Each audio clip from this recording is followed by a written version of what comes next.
Good morning, students. As you know, I am Mr. Gupta from Sunshine Senior Secondary School, Lakhiya. So, class 10 students, जैसा कि आप जानते हैं, मैं polynomial का टॉपिक टीच कर रहा हूँ और मैंने अपने प्रीवियस क्लासेस में पॉलिनोमियल से रिलेटेड जो थ्योरी थी फर्स्ट, उसको मैंने डिस्क्राइब किया है। अब उसके रिलेटेड जो इम्पोर्टेंट क्वेश्चन हैं, जो बोर्ड में आस्किंग हैं, जो हमेशा पूछे जाते हैं, उस टाइप के क्वेश्चन देखिए, ये बोर्ड पे आपको 3 मेंशन दिख रहा है। तो हम इस 3 टाइप के क्वेश्चंस को कैसे सॉल्व करते हैं, उसको हम दिखा रहे हैं आपको कि काफ़ी इंपॉर्टेंट क्वेश्चन है, बोर्ड में पूछे गए हैं, काफ़ी इजी क्वेश्चन है, जिसमें जो देखें क्वेश्चन नंबर फर्स्ट है, क्लियर करिएगा। उसमें है क्या कि इफ 1 0 ऑफ पॉलिनोमियल्स, ये पॉलिनोमियल है, गिवन पॉलिनोमियल,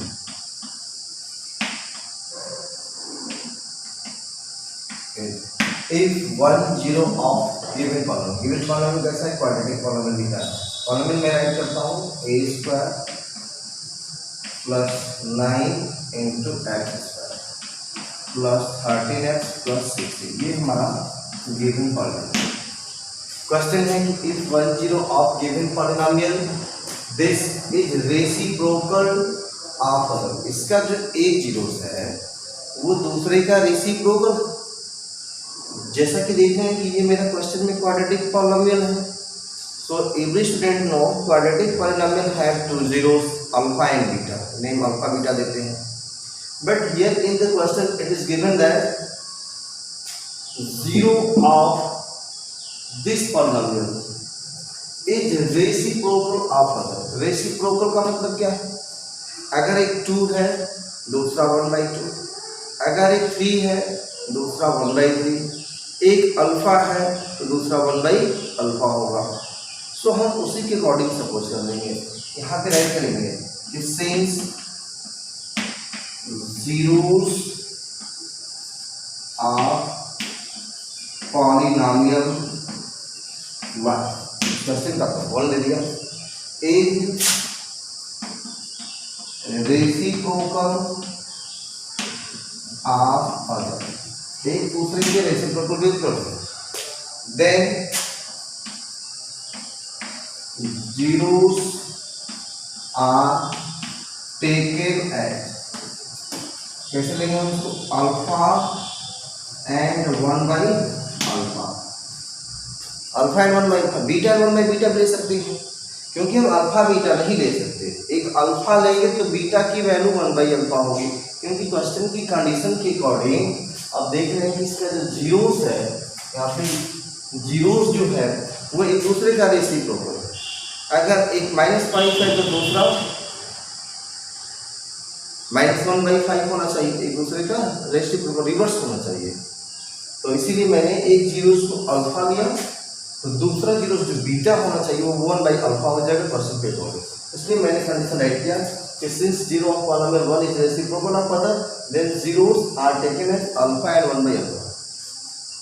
अब देखिए, नाउ आप एक कंडीशन जानते हैं, प्रोडक्ट ऑफ जीरोस को देखिए, इसलिए प्रोडक्ट ऑफ जीरोस, इसको अल्फा बीटा बोलते हैं, इसकी वैल्यू होती है c/a। स्टूडेंट्स, आपको बताया गया है ये मेरा क्वाड्रेटिक पॉलिनोमियल है, ax² + bx + c, a ≠ 0। इसके जीरोस जो हैं अल्फा बीटा है, तो alpha + beta and alpha beta, तो रिजल्ट बनते हैं। उस रिजल्ट को मैं डिस्क्राइब करता हूँ कि पहले आप माइनस लिखिए प्लस, फिर यहाँ से ये b से, फिर इसे डिवाइड कर दीजिए, कि आपका रिजल्ट बन जाता है अल्फा + बीटा -b/a और अल्फा बीटा c/a। इसी तरीके से अगर आप क्वाड्रेटिक क्यूबिक पॉलिनोमियल लिखते हैं, क्यूबिक पॉलिनोमियल को ax³ bx² cx + d a = 0, इसके जीरोस कितने होते हैं 3, अल्फा बीटा गामा। इसके बीच वाला रिलेशन आता है अल्फा + बीटा + गामा, फिर alpha beta beta gamma + gamma alpha, और एक होता है अल्फा बीटा गामा। ये 3 रिलेशन बनते हैं, इसको क्या बोलते हैं, सम ऑफ जीरोस। इसको क्या बोलते हैं, sum of the product of 2 zeros, and what is this, product of zeros.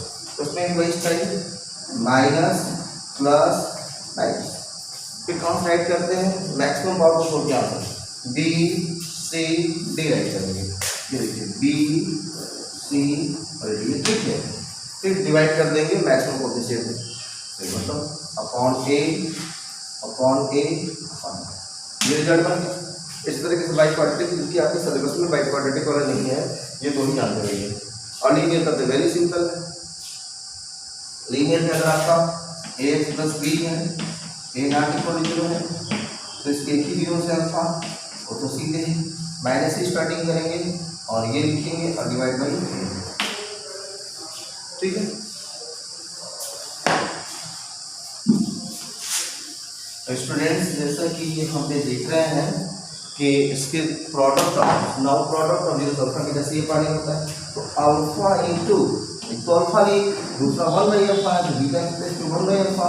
सी की वैल्यू क्या है, सी मींस अगर आप कंपेयर करेंगे इस इक्वेशन की ax² plus bx plus c से, तो c का मतलब है कांस्टेंट जो कि 6a लिखा है। आप देखिए c की प्लेस पे क्या है 6a, यहाँ पे हम 6 से राइट करेंगे और a means what coefficient of x², तो a² प्लस 9, यहाँ पे हम a² प्लस 9 राइट कर देंगे, ये कैंसिल हो गया आपका अल्फा से अल्फा। तो ये 1 is equal to 6 upon a² plus 9। अब यहाँ से क्रॉस मल्टीप्लिकेशन करते हैं, क्रॉस मल्टीप्लिकेशन करते हैं तो a² plus 9 equal to 6a, या इसको a² ट्रांसफर कर plus 9 minus 6a equal to. अब थोड़ा इसको चेक करिए, ये देखिए उस स्टाइल में आपका सेट दिख रहा है, ये a का स्क्वायर, ये 3 का स्क्वायर है। अब ये जो 6 है तो फॉर्मूले में a इंटू, अब जब नहीं 6 को मैंने राइट देखिए इस स्टाइल पे a² b² minus 2a into b, 6 हो रहा है ना, इक्वल टू 0 मीन्स ये क्या होगा आपको, ये a माइनस 3 का होल स्क्वायर होगा, a² plus b² minus 2ab, ये प्लस होता था प्लस b का, तो a माइनस 3 का होल स्क्वायर 0, जिसका मतलब a माइनस 3 भी 0 होगा, this implies a equal two plus, ये आता है।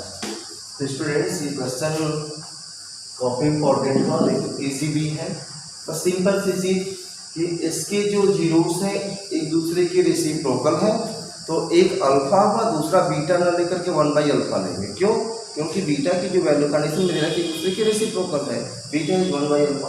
अब product of zero to alpha use कर दीजिए, alpha beta equal to c/a, alpha into beta equal to 1/अल्फा।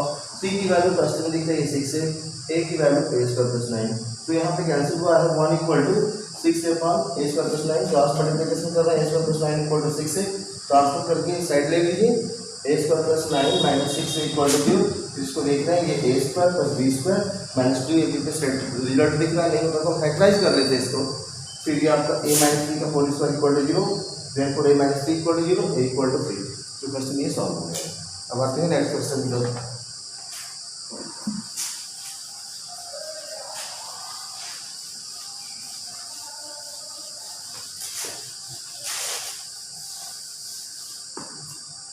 Next question देखिए, सेकेंड देखिए, तो आपका सॉल्व हो गया।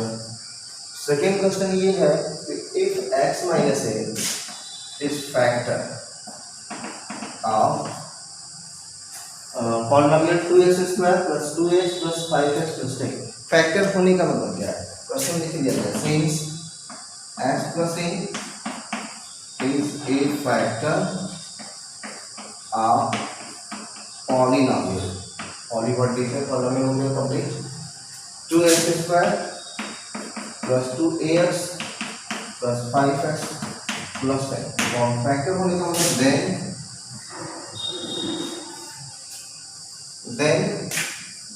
x plus a equal to 0 कर लीजिए, x equal to minus a, तो जो x equal to minus a हुआ वो उसका 0 होगा, then x equal to minus, therefore x equal to minus a is 0 of the एवं पॉलिनोमियल, एवं उस पॉलिनोमियल का 0 होगा, क्योंकि फैक्टर है तो फैक्टर्स को 0 करके जीरोस निकाल सकते हैं, तो फैक्टर्स को मैंने 0 कर दिया, x की वैल्यू माइनस आई, उसका मतलब क्लियर, जो माइनस से हुआ वेरिएबल्स की जो वैल्यू है उस पर ये जीरोस को, मतलब जीरोस होने का मतलब क्या है कि अगर हम इसको पुट करेंगे तो इसकी पॉलिनोमियल वैल्यू 0 आ जाएगी। देयरफॉर पुट करके पॉलिनोमियल वैल्यू 0 कर लीजिए, 2 माइनस a का स्क्वायर 2 8x की प्लेस पे माइनस a प्लस 5x की प्लेस पे minus a plus 10 equal to 0। अब स्टूडेंट्स आपके माइंड में कोई डाउट नहीं है कि क्यों सर इसको पुट करके 0 कर रहे हैं, क्योंकि ये इसका फैक्टर है। जब फैक्टर है तो इसका मतलब ये है कि x प्लस a को 0 करेंगे, उस जीरोस की वैल्यू मालूम हो जाएगी उस पॉलिनोमियल की जीरोस की, तो हमने इसको 0 करके x की वैल्यू माइनस a लिया, जो है क्या इस पॉलिनोमियल का जीरोस है। जब कोई क्वांटिटी किसी पॉलिनोमियल की जीरोस है, इसका मतलब है कि उसको पॉलिनोमियल में पुट किया जाए तो पॉलिनोमियल वैल्यू 0 होनी चाहिए। तो हम माइनस a को इसमें पुट कर रहे हैं वेरिएबल की प्लेस पे, तो पॉलिनोमियल वैल्यू को 0 कर रहे हैं, because this is 0 of the above polynomial. जो ये पॉलिनोमियल उसमें क्या है 0, और उसको सॉल्व करिए तो ये स्क्वायर होगा, ये माइनस 2 स्क्वायर हो गया, तो minus 5a plus 10 equal to 0, cancel हुआ, minus 5a plus 10 equal to 0, 5a की value 10, this implies a equal to 10 by, ये क्वेश्चन भी सॉल्व हो गया आपका। इस तरीके से कोई फैक्टर देता है किसी क्वाड्रेटिक पॉलिनोमियल का, तो उस फैक्टर को 0 करके वेरिएबल की जो वैल्यू निकालेंगे उसका जीरोस हो जाएगी। जब जीरोस मिल गया तो उसको उसमें सेटिस्फाई करा के 0 कर सकते हैं, क्योंकि पॉलिनोमियल वैल्यू 0 आएगी। जीरोस पे पॉलिनोमियल की वैल्यू पुट करने पर वो पॉलिनोमियल वैल्यू 0 होती है, तो मैंने इसको पुट करके पॉलिनोमियल वैल्यू 0, वहाँ से मेरा रिलेशन मिला है a में, जिसकी वैल्यू फाइंड आउट हो गई है। अब आते हैं अपने लास्ट क्वेश्चन में। लास्ट क्वेश्चन में क्या दिख रहा है? लास्ट क्वेश्चन में देखिए दिया है कि एक product of zeros of quadratic polynomial, simple सा क्वेश्चन है, ये प्रोडक्ट पॉलिनोमियल लिख रहे हैं पहले हम ax square minus 6x minus 6, ये हमारा गिवन पॉलिनोमियल है, ठीक। अब नाउ प्रोडक्ट दिया गया मीन्स अल्फा बीटा की वैल्यू ये 4 है, since alpha beta equal to 4 given है ना, in question product of zeros is 4। So product of alpha beta ये हमारा रिजल्ट करता है c बाई ए। अभी मैं रिजल्ट डिस्क्राइब किया c अपॉन ए होता है, स्टैंडर्ड पॉलिनोमियल के अकॉर्डिंग अगर कंपेयर करेंगे x square plus bx plus c, तो उसकी अल्फा बीटा की वैल्यू c अपॉन ए अभी शो की गई। ये सब वैल्यू जो फॉर्मूला है वो रिमेंबर करना आसान, उसको मैंने ट्रिक बताया हमें, उसके अकॉर्डिंग आप लर्न कर सकते हैं। क्वाड्रेटिक तक लर्न कर सकते हैं, पेंटागन तो वो क्वाड्रेटिक के बाद आगे वाले जो 5 वाले पॉलिनोमियल पर भी इसकी डिग्री 5 उस पर भी लर्न कर सकते हैं, लेकिन आपके सिलेबस में वो तो एक ट्रिक होता है, आगे जाएंगे तो और अच्छे से बताया जाता है। लेकिन यहाँ पे फिलहाल में आपको क्यूबिक तक मिलता है, बहुत करेगा 5 क्वाड्रेटिक आते हैं, लेकिन उसमें रिलेशन से क्वेश्चन नहीं आते, तो आपके लिए सफिशियंट है। अब c की वैल्यू पुट करिए, c क्या होता है कांस्टेंट, अब यहाँ पे कितना शो कर रहा है -6। a क्या होता है कोएफिशिएंट ऑफ एक्सेस पर, जो इस क्वेश्चन में भी a है और स्टैंडर्ड में भी हमारा a होता है, इस क्वेश्चन में a है, दिस इज इक्वल टू 4। अब a की वैल्यू फाइंड आउट करना है, क्रॉस मल्टीप्लिकेशन कर सकते हैं, 4a equal to -6, a equal to -6/4, ये कैंसिल करेंगे तो -3 अपॉन 2 आ जाएगा। तो स्टूडेंट इस टाइप से ये 3 क्वेश्चन के आपके सॉल्व होंगे।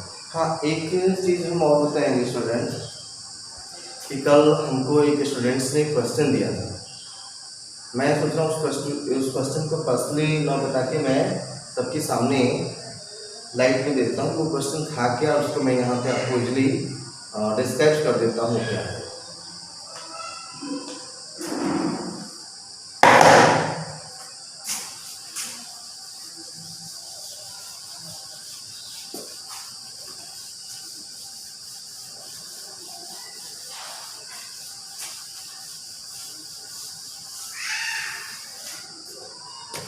देखिए एक स्टूडेंट्स ने कोई क्वेश्चन दिया, सर इसको सॉल्व कर दीजिए।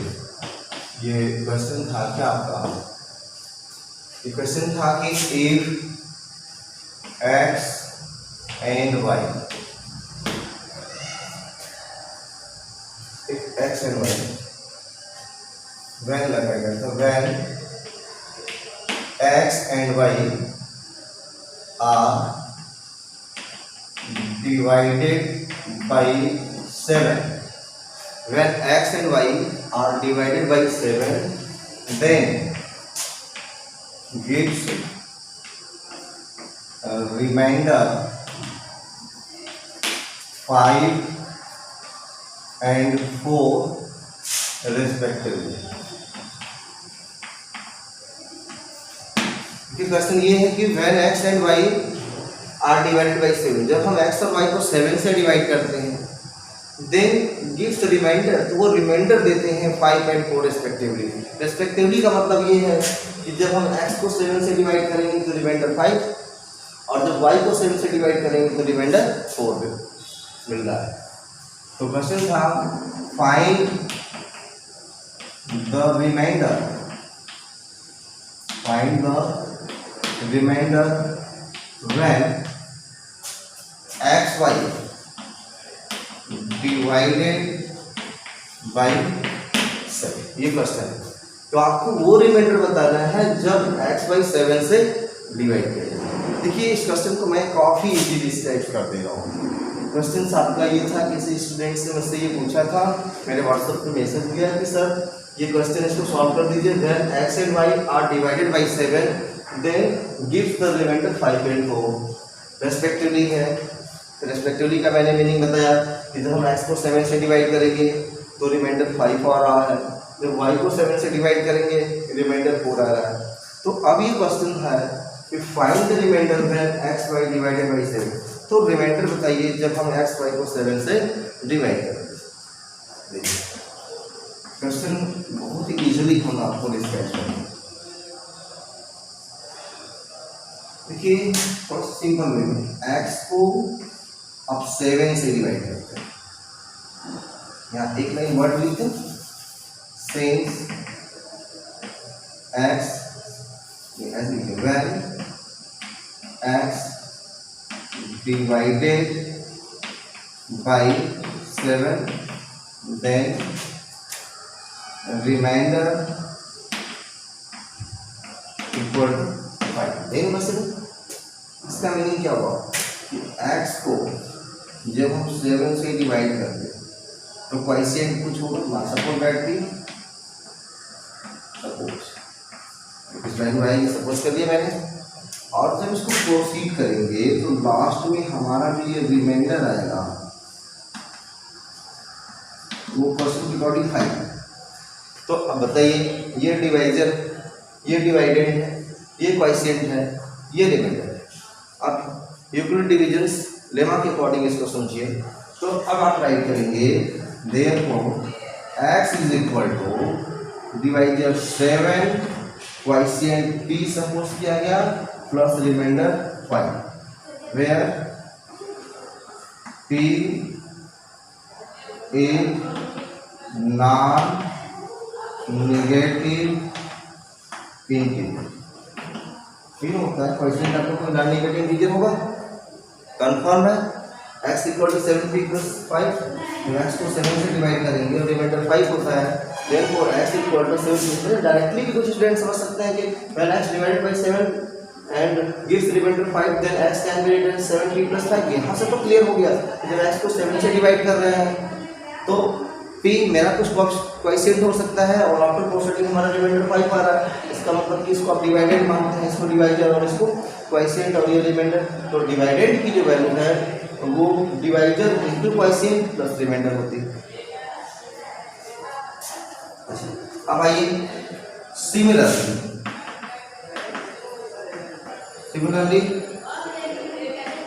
when y divided by 7 remainder equal to 4. y को जब हम 7 से डिवाइड करते हैं तो रिमाइंडर हमारा पूरा आता है. रिमाइंडर पूरा रख सकते हैं. रिमाइंडर इक्वल टू ये हमारी क्वेश्चन कुछ आएगा क्यों, इसको मैं लिखता हूँ सपोज p की बोले. अरे यहाँ पे क्वेश्चन चेंज हो सकता है, कोई जरूरी p ही होगा, क्वेश्चन मैंने सपोज कर दिया. इसका मतलब क्या होगा कि y is equal to 7 cube plus 4, इसको हम जोड़ें, ये तो क्लियर होगा।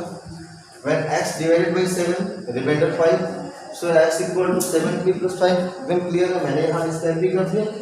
When y divided by 7 remainder equal to 4, so y equal to 7p plus 4, where p and q और नॉन नेगेटिव जैसे यहाँ पे q भी राइट कर सकते हैं, q is non negative in q। अच्छा, अब ये क्वेश्चन है कि जब हम x y को 7 से डिवाइड करेंगे तब रिमाइंडर क्या होगा। सो उसके लिए हम मल्टीप्लाई करते हैं multiplying 1 and x into y, left को लेफ्ट में राइट का राइट में, तो ये हुआ 7p प्लस 5, ये हुआ 7q प्लस 4, तो x y equal to 49p cube, ये देखिए मल्टीप्लिकेशन कर रहा है 28p, फिर 5 से करिए 35 क्यूब, और ये अब इन 3 टर्म्स दिस से 7 काउंट करेंगे। जब हम 7 काउंट करेंगे तो ये मिलेगा आपका 7p क्यूब, ये 4p और ये 5q प्लस 20। अब देखिएगा यहाँ पे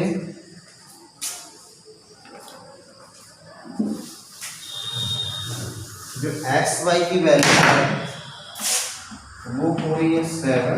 हाँ, ये बताइए p और q दोनों नॉन नेगेटिव इंटीजर हैं, तो इनका मल्टीप्लिकेशन होगा तो इंटीजर होगा, 7 में मल्टीप्लिकेशन होगा तभी इंटीजर। तो ये वैल्यू क्या आ रही है, इंटीजर ही होगी। 7p क्यों आपका इंटीजर हुआ ना, p क्यों इंटीजर है, प्रोडक्ट ऑफ p इंटीजर ये इंटीजर, 7 भी इंटीजर है, तो तीनों इंटीजर को प्रोडक्ट करेंगे इंटीजर मिलेगा। यहाँ पे p भी इंटीजर है, 4 भी इंटीजर है, ये भी इंटीजर हुआ, और 5p ये भी इंटीजर हुआ प्लस 20। अब बताइए 7 integer plus integer some any integer plus 20। अब बताइए एक्स वाई को हम राइट कर लिए 7 into some any integers plus 20। इसका मतलब क्या है कि जब एक्स वाई 7 से डिवाइड होता है तो हमारा प्लस में जो क्वांटिटी है वही हमारी रिमाइंडर है। तो ये स्टेप इंप्लाइज कर रहा है आपको, this implies that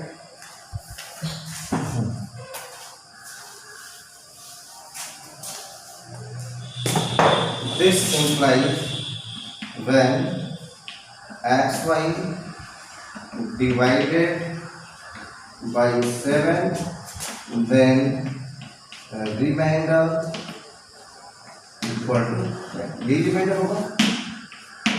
students clear है, जैसा कि देख रहे थे x equal to 7p plus 5 का मतलब क्या था कि x equal to 7 into p सब इंटीजर है प्लस ये हमारा रिमाइंडर हो रहा है। 7 से डिवाइड होने पर सब इंटीजर्स इंटू प्लस करेंगे तो वो हमारा रिमाइंडर, इसीलिए x y equal to 7 into सब इंटीजर्स प्लस 20। इसका मतलब एक्स वाई को 7 से डिवाइड करेंगे, सब इंटीजर आ रहा है प्लस 20 मिलना, इसका मतलब 20 हमारा रिमाइंडर है। तो when x y divide by 7 then remainder equal to 20, ये आपका क्वेश्चन का आंसर है। तो स्टूडेंट्स ये था आज का हमारा पॉलिनोमियल टॉपिक। अभी इससे इंपॉर्टेंट मेरे पास बहुत सारे क्वेश्चन हैं जिसको हम नेक्स्ट क्लासेस में डिस्कस करेंगे। सो स्टूडेंट्स आप इससे रिलेटेड क्वेश्चन सॉल्व करिए। That's all, thank you.